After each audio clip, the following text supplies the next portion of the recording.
Welcome back to the Little Angels Academy online classes. Class 8 Part 6 Subject History Part Ruling the Countryside. We have discussed in last video all was not good. अब उसके आगे के topic है crops for Europe, यानी कि Europe के लिए crops उगाने लगे। कौन ग्रो करने लगा? हमारे इंडिजीनियस कल्टीवेटर। किस तरीके से, क्यों और क्या हुआ? कंट्री साइड, जैसे ही कंट्री साइड की दीवानी रेवेन्यू राइट्स कंपनी के पास आए तो उन्होंने, वो एक ट्रेडिंग कंपनी थी, उन्होंने देखे कि हमको कंट्री साइड से दो बेनिफिट्स है। कौन से हैं दो बेनिफिट्स? पहला है revenue, we can collect revenue and crop से क्या होता था? क्रॉप से ही तो रिवेन्यू आता था। और दूसरा जो बेनिफिट था क्रॉप से वो ये था कि कंट्री साइड हमें क्या करा सकती है? प्रोवाइड दैट क्रॉप्स जो कि यूरोप को रिक्वायर्ड है। यूरोप को रिक्वायर्ड क्यों थी? क्योंकि यूरोप में इंडस्ट्रियलाइजेशन शुरू हो गया था। सबसे पहले कहाँ हुआ था? ब्रिटेन में। तो वहाँ पर जो यूरोप में इंडस्ट्रियलाइजेशन शुरू हुआ था उसकी वजह से जो क्रॉप्स यूरोप को प्रोवाइड होनी चाहिए वो कहाँ मिलेंगी हमको? कंट्री साइड से मिलेंगी। अब उन्होंने, कंपनी ने सबसे पहले फोकस किया था ओपियम एंड इंडिगो। ये दो क्रॉप्स थी जिन पर सबसे ज़्यादा फोकस उन्होंने किया था। ओपियम का मतलब होता है अफीम, जो कि एक मादक पदार्थ है, नशीला पदार्थ है। और दूसरा होता है इंडिगो, जिसका मीन्स होता है नील। इन दो प्रकार की कल्टीवेशन पर कंपनी ने फोकस किया। फिर जो था, इन दो फोकस करने के बाद अब क्या हुआ कि ब्रिटेन में इंडस्ट्रियलाइजेशन शुरू हो गया। तो उन्होंने उसके लिए, और ब्रिटेन ने बहुत सारी जगह कॉलोनियाँ बना रखी थी, अपने उपनिवेश बना रखे थे। तो वहाँ के मार्केट में सप्लाई के लिए जो भी माल होता था उसके लिए जो यूरोप को क्रॉप रिक्वायरमेंट होती थी उनकी पूर्ति कहाँ से हो सकती थी? कंट्री साइड से। क्यों? क्योंकि कंट्री साइड में वो जो रिक्वायर्ड चाहते थे, जो क्रॉप उनकी रिक्वायरमेंट थी, वो सब उससे मिल सकती थी। फिर उन्होंने फोकस किया ओपियम एंड इंडिगो पर। ओपियम क्या होती है? अफीम, और इंडिगो यानी कि नील। इन दो खेतियों पर, इन दो कल्टीवेशन पर उन्होंने ज़्यादा जोर दिया। उसके बाद में उन्होंने, ब्रिटेन के लोगों ने कल्टीवेटर्स को क्या किया? ब्रिटिश अधिकारियों ने, ब्रिटिश परस्यूडेड, उनको मनाया। किस लिए? कि वो उन क्रॉप्स को कल्टीवेट करें जिनसे ब्रिटेन को क्या हो? फायदा हो, और ब्रिटेन कंपनी को फायदा हो। एंड अगर जो परस्यूडेड, जो मानते नहीं, तो उनको क्या किया? फोर्स किया, जबरदस्ती उनसे वो क्रॉप करवाई। To cultivators to produce other crops. और इन क्रॉप्स के अलावा उन क्रॉप्स को ग्रो करने के लिए, कल्टीवेशन करने के लिए भी उन्होंने क्या किया? पहले उनको परस्यूडेड किया, यानी मनाया। जो नहीं मानता था उनको क्या किया? फोर्स किया। उन कल्टीवेटर को उन्होंने परस्यूडेड भी किया और फोर्स भी किया। To produce other crops. उन अदर्स क्रॉप्स में कौन कौन सी क्रॉप्स थी? पहली थी जूट। बंगाल के लोगों से उन्होंने क्या कहा कि इन क्रॉप्स के अलावा आपको कौन कौन सी क्रॉप्स का क्या करना है? प्रोडक्शन करना। वो है जूट। और बंगाल के लोगों से जूट के क्या होते थे? बैग्स बनते थे और वो काम में आते थे। टी एक प्रोसेस के दौरान पैकेट्स बना के पूरी जो ब्रिटेन की जितनी भी कॉलोनियाज थी वहाँ पर सप्लाई होती थी। शुगर बनाने के लिए रॉ मटेरियल था, जो किससे कहा गया? टी कहा गई असम के लोगों से। असम के कल्टीवेटर से उन्होंने क्या कहा कि आपको टी ग्रो करनी है। फिर कहा था शुगर केन के लिए यूनाइटेड प्रोविडेंस, जो आज का उत्तर प्रदेश यानी यूपी है, वो उस जमाने में क्या था? United Providence. उनसे क्या कहा? शुगर केन करने के लिए। वीट, पंजाब के कल्टीवेटर्स को उन्होंने क्या कहा कि आप वीट को ग्रो करें या वीट का उत्पादन करें। कॉटन इन पंजाब के लोगों से कहा कि आपको क्या करना है? कॉटन को करना है। और उसके बाद में मद्रास के लोगों से क्या कहा? राइस। इस तरह उन्होंने कल्टीवेटर्स को परस्यूडेड भी किया और फोर्स भी किया। उन अदर्स क्रॉप्स को जो यूरोप में क्या थी, जिनकी डिमांड थी, या फिर वो जो सप्लाई ज़्यादातर विदेश में होती थी, उनके लिए उन्होंने क्या कहा? कंपनी अपना ज़्यादा से ज़्यादा मुनाफा चाहती थी, और मुनाफा कमाने के लिए वो कभी भी इस बात को नहीं भूले कि हम क्या हैं? हम है एक ट्रेडिंग कंपनी। उन्होंने अपने ट्रेड को मेंटेन करने के लिए कभी भी उन्होंने, और अपनी ट्रेड को, मुनाफे को कम होने नहीं दिया। और मुनाफा जहाँ से भी आता, जिस वे में भी आता, वो उनको गेट करना चाहते थे। अब इस तरह उन्होंने अदर क्रॉप्स, इन क्रॉप्स के अलावा अदर क्रॉप्स को ग्रो करने के लिए उन्होंने कल्टीवेटर्स को परस्यूडेड किया, और जो नहीं माने उनको फोर्स किया। इस तरीके से। तो ये वो क्रॉप्स थी जिनको कंपनी ने ग्रो करने के लिए कल्टीवेटर्स को कहा।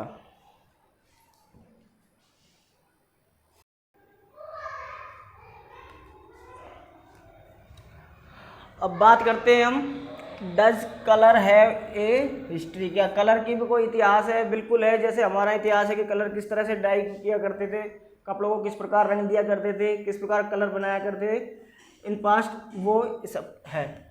अब आपकी बुक में देखा होगा 2 तरह के प्रिंट दिखाई दिए हैं। उसमें एक है कलमकारी प्रिंट जो कि 20वीं सेंचुरी में था, जो आंध्र प्रदेश, भारत का जो आंध्र प्रदेश है वहाँ पर इसको उन वीवर्स ने प्रिंट किया था। और दूसरा है मॉरिस कॉटन प्रिंट जो 19वीं सेंचुरी में इंग्लैंड में हुआ था।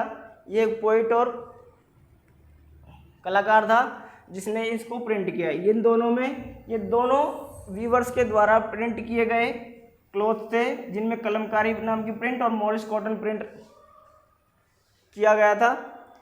अब इन दोनों चीज़ों में there is one thing common in both, rich blue colour. अगर आप जब इनको देखोगे अपनी बुक में, इनके जब ड्राइंग को देखोगे आप, इनके फिगर्स को देखोगे, तो उसमें आपको क्या दिखाई देगा कि इन दोनों में एक ही चीज़ कॉमन है, वो है रिच ब्लू कलर। यानी कि इन दोनों में ब्लू कलर की अधिकता है, जिसको क्या कहा गया है? Card Indigo. क्या कहा गया है? Card Indigo. इंडिगो यानी कि नील। और ये हमें कहाँ से गेट होती है? एक प्लांट से मिलती है। किससे मिलती है? प्लांट से मिलती है एक तरह की, जिससे डाई इंडिगो एक प्लांट से को क्रॉप करके उसको प्रोड्यूस किया जाता है इंडिगो को। और ये कल्टीवेटेड इन इंडिया। और कहाँ पर कल्टीवेशन होता था इसका? इंडिया में होता था। जिस डाई से इन्होंने इनको ब्लू रंग दिया था, जो हमने देखा पढ़ा है कि there is one thing common in the both rich blue colour. इन दोनों कलमकारी प्रिंट और मॉरिस प्रिंट में जो चीज़ कॉमन थी वो क्या थी? Blue colour. और वो कहाँ से आता? उनको क्या कहा जाता था? इंडिगो। और इंडिगो कहाँ से मिलता था? एक प्लांट से जो कि क्रॉप किया जाता था, जिसकी कल्टीवेशन होती थी। अब इसकी कल्टीवेशन कहाँ होती थी? इंडिया में होती थी। किसकी? इंडिगो की। India was the biggest supplier of Indigo in the world at that time. उस टाइम में भारत जो था, इंडिया जो था, सबसे बड़ा सप्लायर था। किस चीज़ का? इंडिगो का। इन द वर्ल्ड, पूरे संसार में एट दैट टाइम। उस समय भारत के अलावा कोई भी इतना बड़ा सप्लायर नहीं था इंडिगो का। इससे कपड़ों को कलर दिया जाता था। अब बात आ गई कि कलर देने का इतिहास जो था कि कहाँ पर कैसे इसको होता था। कि पहले प्रिंट के बताया कि प्रिंट में जो थे उन्होंने, इनमें कॉमन चीज़ क्या थी? Blue colour. ब्लू कलर कहाँ से मिलता था? इंडिगो से। इंडिगो क्या था? एक प्लांट जिसका कल्टीवेशन होता था। कहाँ से मिलती थी वो? इंडिया से। इंडिया में कल्टीवेटेड होती थी। अब इंडिया में कल्टीवेटेड होने के कारण इंडिया क्या था? Biggest supplier. पूरे वर्ल्ड में जो इसकी सप्लाई हुआ करती थी इंडिगो की, वो भारत में होती थी सबसे ज़्यादा, भारत से एट दैट टाइम, उस टाइम पे। अब बात आती है why the demand for Indian Indigo, कि इतनी ही इंडिया के इंडिगो की डिमांड क्यों थी? क्योंकि grow primarily in the tropics, कि ये जो इंडिगो का जो प्लांट है वो सबसे ज़्यादा कहाँ पर उगता है? अच्छी तरीके से ग्रोथ करता है ट्रॉपिक्स में। ट्रॉपिक्स में क्या होते हैं? अब देख लीजिए,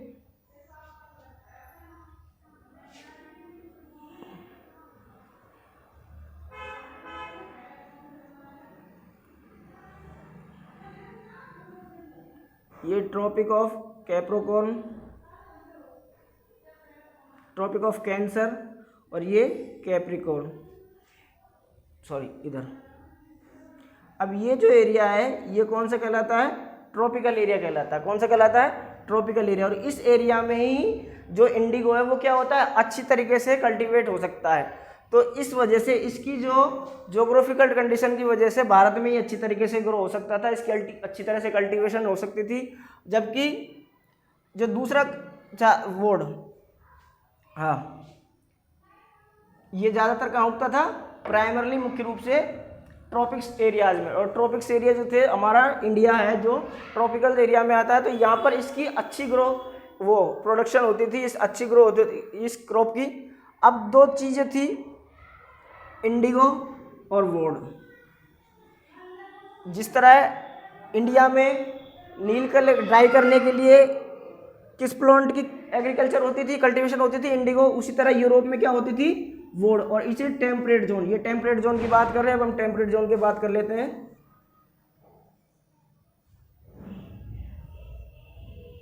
ये 23 और ये 23, ये 66 और ये 66, ये हो गया टेम्परेट जोन। और ये जो जोन है 23 से 66 डिग्री के बिटवीन, ये क्या है, टेम्परेट जोन है। अंटार्कटिका और आर्कटिका से पहले ऊपर के जो जोन को हम क्या कहते हैं, टेम्परेट जोन। तो ये वोड जो है ये भी एक डाई करने के लिए प्लांट था जो टेम्परेट जोन में होता था, यानी कि यूरोप में अच्छी तरह हो सकता था। अब इन दोनों में क्या थी कि इंडिगो की ह्यूज डिमांड थी, क्योंकि जहाँ पर भी कपड़ों का डाई वगैरह किया करते थे यूरोप वगैरह वर्ल्ड में, उनकी डिमांड किसकी अच्छी थी, इंडिगो। क्योंकि इसका जो कलर था वो इंडिगो क्या काम आता था, वायलेंट और ब्राइट कलर करने के, यानी उसमें अच्छी तरह चमक करने के लिए, अच्छी तरह चमके, अच्छी तरह कलर दिखाई दे, तो उसमें इंडिगो की ह्यूज डिमांड थी, बड़ी डिमांड थी। इसीलिए प्राइस भी क्या थी, हाई थी। जरूरी है ये, आप नेचुरल सी चीज़ें जब बाजार में जिस चीज़ की मांग होगी, डिमांड होगी, उसकी प्राइस ज़्यादा होगी। और वोड जो था टेम्परेट जोन में था, केवल यूरोप में कल्टीवेटेड हो सकता था। अब इससे क्या हुआ, जो उनको वोड के जो प्रोड्यूसर थे, जो कल्टीवेटर थे, वो भयभीत हो गए, डर गए, वरीड हो गए, चिंतित हो गए कि कंपटीशन करना किससे था, इंडिगो से था, जिसकी क्वालिटी वोड के मुकाबले अच्छी थी। इसके कलर ब्राइट और शाइनिंग वाले थे, इसके डल और पेल थे, यानी कि वोड करने से जो कलर आते थे वो थोड़े डल और पेल आया करते थे, इतने अच्छे नहीं आते थे। तो इससे क्या हुआ, उनको क्या हुआ, उनको वरी हुई उन प्रोड्यूसर्स को, किससे, कि अब हमें कंपटीशन किससे है, इंडिगो से।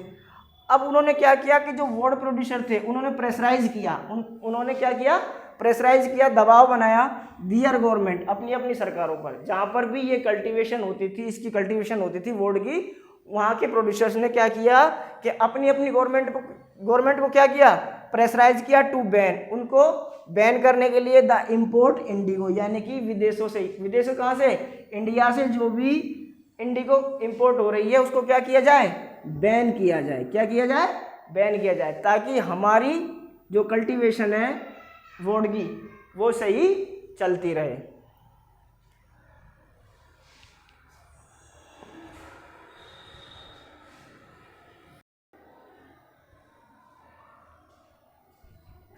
हाँ, अब हम बात कर रहे थे कि जो वोड प्रोड्यूसर थे यूरोप कंट्री के, उनको क्या हुआ, वो वरीड हो गए, किससे, कंपटीशन किससे था, फ्रॉम इंडिगो। क्यों, क्योंकि इंडिगो जो था, indigo produced a rich blue colour where as the dye from woad was pale and hale. Indigo से क्या होता था, रिच कलर होता था, अच्छा कलर चमक वाला आता था, और वोड वाला जो डाई होती थी उससे कलर कैसा आता था, पेल और डल। और इसीलिए जो प्रेफर था, यानी कि जो क्लॉथ डायर थे, वो जो कपड़ा रंगा करते थे, वो क्या कहते थे कि इंडिगो को प्रेफर करते थे। क्लॉथ डायर जो थे वो इंडिगो को प्रेफर करते थे बजाय वोड के। वोड को प्रायोरिटी देने के बजाय वो किसको देते थे, इंडिगो को देते थे। बाय द 17th सेंचुरी, अब 17वीं शताब्दी तक क्या हुआ, 17th सेंचुरी तक European cloth producers persuaded their government to relax the ban on indigo import. अब ये देखिए कि इंडस्ट्रियलाइजेशन शुरू हो गया था। 17th सेंचुरी तक क्या हो गया था, इंडस्ट्रियलाइजेशन शुरू हो गया था। अब इंडस्ट्रियलाइजेशन शुरू होने के कारण क्या हुआ, और पहले हमने कहा था कि जो क्लॉथ डायर थे वो किसको प्रेफरेंस देते थे, इंडिगो को देते थे। क्यों, क्योंकि इंडिगो जो था वो क्या करता था, रिच कलर ब्लू कलर को अच्छी तरह से प्रोड्यूस करता था, जबकि वोड का जो कलर आता था वो कैसा होता था, पेल एंड डल, यानी कुछ पीलेपन पे कुछ कमजोर फीका दिखाई देता था। और जबकि इंडिगो का एक रिच ब्लू कलर, अच्छा शाइनिंग वाला, चमक वाला, जो अच्छा तरह से दिखाई दे। बाय द 17th सेंचुरी, अब 17वीं शताब्दी तक आते आते इंडस्ट्रियलाइजेशन ग्रो होने लगा था, इंडस्ट्रियलाइजेशन आने लगा था यूरोप में, खास करके इंग्लैंड में। तो जो क्या थे कि जब इन्होंने इसको प्रेफरेंस दी, तो जो यूरोपियन क्लॉथ प्रोड्यूसर थे, जो कंपनी वाले, सॉरी, जो इनको इंडस्ट्री वाले थे, उन्होंने जो क्लॉथ प्रोड्यूस किया करते थे, कपड़े बनाया करते थे, उन्होंने क्या किया, धीरे धीरे परसुडेट किया, स्लोली दियर गवर्नमेंट, अपनी गवर्नमेंट को क्या किया, मनाना शुरू किया, परसुडेट किया टू रिलैक्स, कि उनको कुछ राहत दी जाए, छूट दी जाए, the ban on indigo import, यानी कि जो इंडिगो के इंपोर्ट पर बैन लगा हुआ है उनको क्या किया जाए, रिलैक्स किया जाए, थोड़ी राहत दी जाए, थोड़ी सी छूट दी जाए। ये किसने कहा, यूरोपियन के क्लॉथ प्रोड्यूसर ने, क्लॉथ प्रोड्यूसर कौन थे, जिन्होंने इंडस्ट्री लगा रखी थी, मशीनें लगा रखी थी क्लॉथ प्रोड्यूस करने के लिए, कपड़े बनाने के लिए, उन्होंने क्या कहा, उन्होंने अपनी गवर्नमेंट से कहा, उसको परसुडेट किया, मनाया। किस वजह से मनाया, किस वजह से कहा कि जो क्लॉथ डायर हुआ करते थे वो प्रेफरेंस दिया करते थे इंडिगो को बजाय वुड के। जब उन्होंने कहा कि कपड़े रंगने वाले ही इस बात को प्रेफर कर रहे हैं कि Indigo is better than the wood, तो उन्होंने कहा कि अब हमको इंडिगो का क्या करना चाहिए, इंपोर्ट करना चाहिए। लेकिन इंपोर्ट का तो क्या है, बैन लगा हुआ है। इंपोर्ट के बैन को हटाने के लिए उन्होंने अपनी गवर्नमेंट को परसुडेट किया। अब परसुडेट किया the ban on indigo import के, इसके इंपोर्ट को, इस बैन को हटाया जाए। Indigo plantation started in various part of the world. अब क्या होता है कि जब गवर्नमेंट ने इसके इंपोर्ट में रिलैक्सेशन दे दी, थोड़ी राहत दे दी, थोड़ी छूट दे दी, तो क्या हुआ कि इंडिगो की जो कल्टीवेशन थी, प्लांटेशन था, वो शुरू हो गया various part of the world. विश्व के विभिन्न पार्ट में, अलग अलग जगह पर, जैसे जमैका में, नॉर्थ अमेरिका में और वेस्ट इंडीज में। ये क्या हुआ कि यहाँ पर भी प्लांटेशन कल्टीवेशन शुरू हो गया। किसका, इंडिगो का। कब, जब यूरोपियन क्लॉथ प्रोड्यूसर ने अपनी अपनी गवर्नमेंट को क्या किया, इंपोर्ट करने के लिए। तो यूरोप क्या था, टेम्परेट जोन था, वहाँ पर वुड होती थी। अब वुड टेम्परेट जोन में प्रोड्यूस अच्छी हो सकती थी, लेकिन जो इंडिगो था वो कैसे में होता था, ट्रॉपिकल एरियाज में। तो ट्रॉपिकल एरियाज में जब इंडिगो हो सकती थी, तो उन्होंने वहाँ पर धीरे धीरे विभिन्न पार्टों में क्या होने लगी, इसकी खेती की जाने लगी, इंडिगो की अलग अलग जगह पर होने लगी। इंडिगो डिमांड बढ़ रही थी। क्यों बढ़ रही थी, क्योंकि इंडस्ट्री बढ़ रही थी। यूरोप में इंडस्ट्री का डेवलप हो रहा था, इंडस्ट्री डेवलप हो रही थी पूरे यूरोप में। खासकर शुरुआत कहाँ से हुई थी, ब्रिटेन में।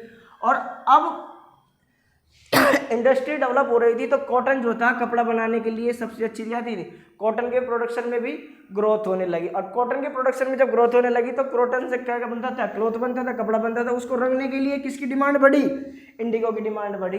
तो इन तीनों के बढ़ने से, इंडस्ट्री के बढ़ने से कॉटन की प्रोडक्शन बढ़ने लगी, कॉटन की ग्रोथ होने लगी कपड़े बनाने के लिए। अब इसको, कपड़े को रंगने के लिए किसकी डिमांड बढ़ने लगी, इंडिगो की डिमांड बढ़ने लगी। इस वजह से क्या हुआ, its existing supply from the West Indies and America collapsed for a variety of reason. अब डिमांड तो बढ़ने लगी, इंडिगो की डिमांड बढ़ने लगी, इंडस्ट्री बढ़ने लगी, कॉटन, इनकी वजह से इंडिगो की डिमांड बढ़ने लगी। अब जब इंडस्ट्री की डिमांड और कॉटन की ग्रोथ प्रोडक्शन से इंडिगो की डिमांड बढ़ने लगी, अब क्या हुआ, जहाँ पर इसका प्लांटेशन कल्टीवेशन चल रहा था, नॉर्थ अमेरिका, वेस्ट इंडीज वगैरह, जहाँ पर भी इसकी कल्टीवेशन जारी थी, वहाँ पर क्या हुआ, इसकी एग्जिस्टिंग सप्लाई यानी उस समय की जो सप्लाई थी वेस्ट इंडीज और अमेरिका से कोलैप्स कर गई। कोलैप्स यानी कि घट गई, पतन कम हो गई। For a variety of reason, विभिन्न कारणों से, अलग अलग कारण की वजह से वहाँ पर क्या हुआ, वहाँ की सप्लाई रुक गई। जैसे वेस्ट इंडीज के जो वहाँ पर था, उन्होंने जब उनको फोर्स किया कल्टीवेशन के लिए, इंडिगो कल्टीवेशन के लिए, तो उन्होंने क्या किया, उन्होंने रिवोल्ट कर दिया, विद्रोह कर दिया। और अमेरिका जो था, अमेरिका फाइट कर रहा था अपनी फ्रीडम के लिए, तो इस वजह से वहाँ पर क्या हुआ, उस इंडिगो का प्रोडक्शन जो था कम होने लगा, कोलैप्स होने लगा उसका। इस कारण क्या हो गया, इसकी एग्जिस्टिंग जो सप्लाई थी वो क्या होने लगी, डाउन होने लगी, कम होने लगी। बिटवीन 1783 एंड 1789 इस ड्यूरेशन में क्या हुआ कि जो प्रोडक्शन ऑफ इंडिगो था in the world fail by half, यानी कि आधा हो गया। कब, 1783 से 1789 तक जो था प्रोडक्शन जो था पूरे वर्ल्ड वाइड में, इंडिया को छोड़कर कितना हो गया, हाफ हो गया, पूरा क्या हो गया, हाफ हो गया। इसके बाद में क्या हुआ कि भाई यहाँ से सप्लाई रुक गई, कोलैप्स हो गई वहाँ से, और पूरे वर्ल्ड में इन 6 ईयर के ड्यूरेशन पीरियड में क्या हुआ, प्रोडक्शन जो था हाफ हो गया। अब क्या हुआ, अब यूरोपियन जो इंडस्ट्री थी, यूरोप के जो ब्रिटिश व्यापारी थे वो कहाँ गए, अब उन्होंने किसकी तरफ रुख किया वो इंडिया की तरफ आने लगे। क्यों, क्योंकि भाई जहाँ से इनको इंडिगो गेट हो रही थी, जहाँ से इंडिगो एक्सेस हो रही थी नॉर्थ अमेरिका, वेस्ट इंडीज वगैरह से, तो वहाँ पर क्या हो गया, कोलैप्स हो गया। उसके विभिन्न वेराइटी ऑफ रीजन्स की वजह से 1783 से 1789 तक जो प्रोडक्शन था वो आधा हो गया। अब उनको मांग बढ़ रही थी, कपड़ों की इंडस्ट्री डेवलप हो रही थी, इंडिगो की डिमांड बढ़ रही थी, इंडिगो तो इंपोर्ट होना ही है, कहीं से तो इंपोर्ट होगा। तो फिर वो किस तरफ टर्न हुए, वो फिर हो गए टर्न टू इंडिया। अब इंडिया की तरफ वो अपना रुख करने लगे डेस्परेटली। अब उन्होंने डेस्परेटली टर्न टू इंडिया, वो आशा में होकर किधर की तरफ देखने लगे, इंडिया की तरफ देखने लगे। अब बात करते हैं आगे की कि टर्न टू इंडिया के बाद क्या हुआ।